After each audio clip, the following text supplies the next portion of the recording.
just wanna see the light. Менің ойымша жәрмеңке өте жақсы өтіп жатыр. Әсіресе мынау оқушылардың да ата-аналардың да осылай араласуы өте керемет нәрсе. Және бұның қайырымдылық мақсатта өткені де өте жақсы деп ойлаймын. Былтырғы жылмен салыстыратын болсақ, биыл мына жерде өте ыңғайлы және ата-аналар, оқушылар да өте белсенді қатысып жатыр. I just wanna see the light. I just wanna see the light. Бүгінгі іс-шара өте керемет. Бұл қайырымдылық іс-шарасына келіп, мен мұншалықты бір белсенді араласқан оқушыларды, кураторларды бұндай деңгейде болады деп ойламаппын, расында. Белсенді қатысып жатыр барлығы, рахмет. Бұл жүректен жүрекке болған мейірімнен туындаған деп ойлаймын. Себебі ол жүректен шықпаған нәрсе қайырымдылық болып саналмайтын сияқты, меніңше.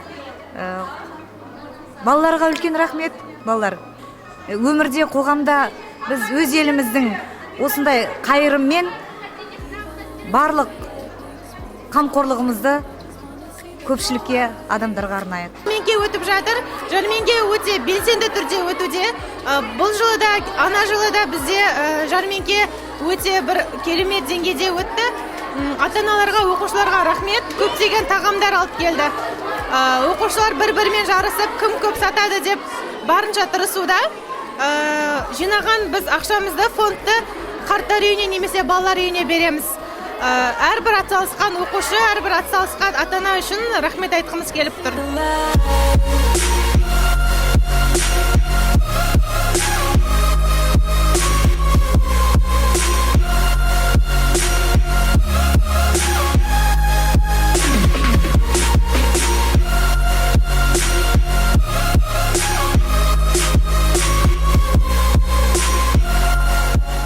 Осы шара керемет болып жатыр деп ойлаймын. Былтырда осы акция өтті, қайырымдылық жәрмеңкесі. Балалар жаңағы жетімдер үйіне барып, күшті концерт қойды, балаларға сыйлықтар таратты. Осы жылда осы жалғасып жатыр.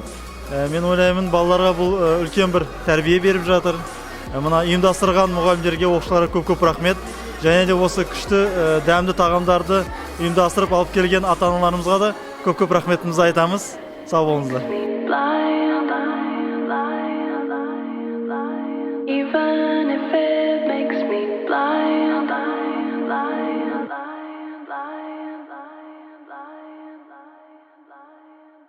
Келдер этот. Нормально өтіп жатыр ма? Тема ұнады ма? Пойди, ма, еще сразу понравилось. Еда вкусная, я не покупал, конечно. У меня денег нету. Я так джаймая хожу, там чайкую медленно.